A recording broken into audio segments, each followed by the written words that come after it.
You want more than just the headlines? Find out what's going on and what it means with me, Dennis Prager, this morning at 11, right here on AM 560, The Answer.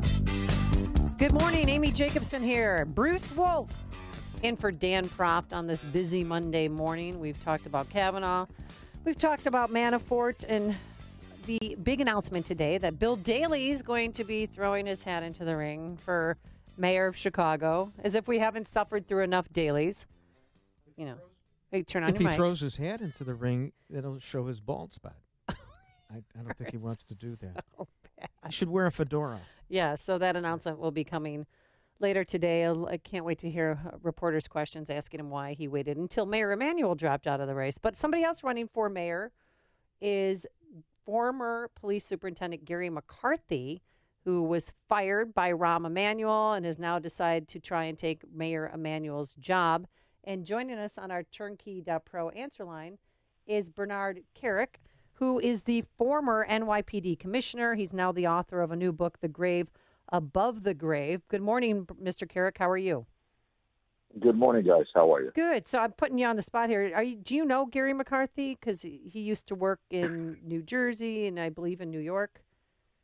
Yeah, he actually used to work for me, and he was at one time my son's boss because my son worked in Newark as a cop. So I know him pretty well. All right. So are you supporting him for mayor of Chicago? I would support him for mayor of Chicago.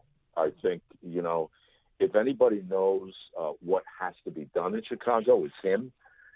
Look, Chicago has a number of problems. Besides crime, the poverty, the socioeconomic stuff, the racial divide, all this stuff, the guns, the violence.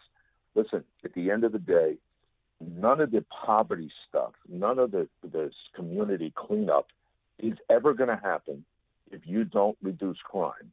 And I know that because New York City was 4 times as bad pre-Giuliani. And nobody's going to come to Chicago and build businesses, open businesses, create jobs, create new housing. Nobody's going to do any of that if they don't feel safe. And so the key number one thing for Chicago has to be reducing violent crime and murder. You reduce the crime. For every percentage point we reduced crime in New York City, I could show you increases in economic development, real estate value, tourism, less welfare rolls. The crime is going to be the answer to fixing Chicago, reducing crime, and nobody knows that better than Garry. Well, what about the broken windows policy? To explain to people what the broken windows policy is? The broken windows policy is basically addressing crime in your communities from bottom up, top down. In other words, everything counts. In New York City, we had people paying $5-6 million for a brownstone at Lower Manhattan and would have to wake up in the morning to graffiti, people urinating on the sidewalk, you name it. And nobody ever touched these people. Nobody did anything to them. Nobody held them accountable until Giuliani came in. And Giuliani said, look, you want a society that respects law. You want a society that's clean. You got to clean this stuff up. And that's what we did. And like I said, Chicago's no different. Chicago could be a major booming city in this country, should be, but you're never going to get there. It's never going to change if you do not reduce crime and the violent crime and the guns and the murder. It's never going to change. Now, here's the thing. I couldn't agree with you more on broken windows, and I think Garry McCarthy was a good police superintendent. The problem is that he sided with the union in the aftermath of the Laquan McDonald shooting, and the trial is just starting right now in Chicago. Today, opening statements. And, I don't see where he'd get the support because Rahm Emanuel did throw him under the bus, and now Emanuel's under the bus as well. But it just seems like an insurmountable thing for him to deal with because he just sided with the union story, and the video contradicts that. Yeah, you know what, guys? I don't know all the politics of Chicago, but here's what I do know. The people of Chicago, the voters, they have to make up their mind. Do they want a cleaner, safer community, or don't they? If they do, if they want economic growth, if they want better real estate value, if they want tourism, if they want to live in a society that's a better society, you have to clean up the crime. You got to reduce it. And out of the mayoral candidates that I've seen, and I don't know them all, Garry McCarthy knows how to do that. He did it for me. He did it with me. He did it for Newark, or at least he tried. He had a mayor that wasn't too cooperative. But listen, you know, they're going to have to make up their mind. What I liked about Garry McCarthy when he was superintendent, he was out there. When NATO was here, he was out there with his men mandying the front lines, not just calling the shots from, you know, an office 5 miles away. So I give him kudos for that. Anytime there was a large event, he was on the ground with, you know, his troops, so to speak. Your new book, The Grave Above the Grave, tell us about that. It's my first novel. I've had 2 prior bio type books that did extremely well.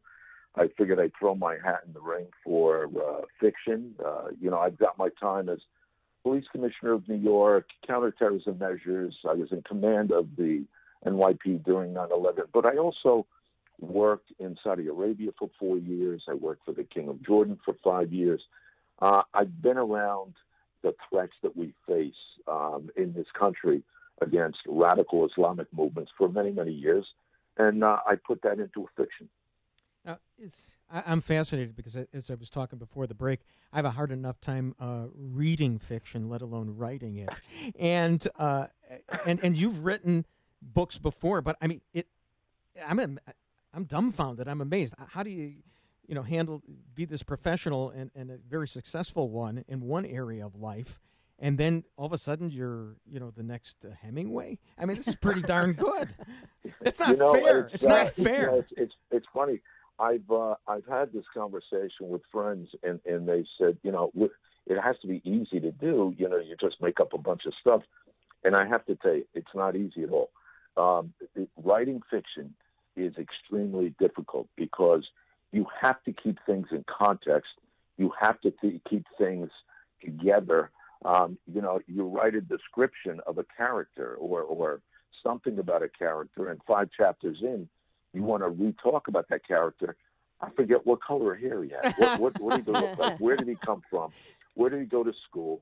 And eventually constantly going back, and rewriting things because you forgot, Yeah. So it's not easy, but the book has gotten really rave reviews, and I'm pretty surprised, but it's come out pretty well. Now, because whenever I try to write my novel, I get it was a dark and stormy night. That's my first line, and then I can't get past it.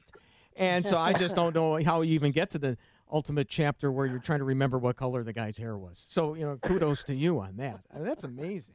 Thank you. All right. And then is your book on Amazon? Can we?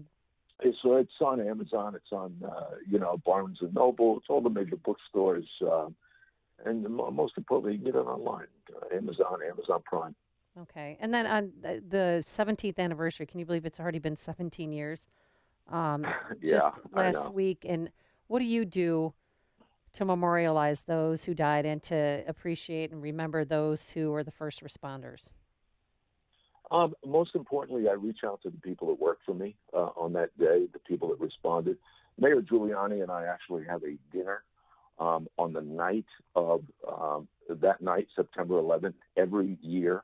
And everyone that was in our administration and actually with us, with me, during the attack, because the mayor and I was actually trapped inside 75 Barclay Street when the second tower imploded. I was on the street, in the middle of the street, when the second plane, when the north side of the tower blew out of the second tower, I was under it. So a couple times there, we had some close calls during that day. So we get together with all of the people that worked with us and for us and try to reflect on that day. And most importantly, here's the one thing I'd like your listeners to understand. On that day, men and women in the New York City Police, the Fire Department, and the Port Authority Police effected the greatest rescue mission in the history of our country by taking 20 to 25,000 people out of those buildings in the surrounding area. But more importantly, they evacuated more than 1 million people Wow. out of southern Manhattan into the 4 boroughs and into New Jersey with the help of the New Jersey State Police. Wow. All right. Well, thank you so much, Bernard Kerik. We really appreciate you coming on the program. The new book is The Grave Above the Grave, and he joined us on our turnkey.pro answer.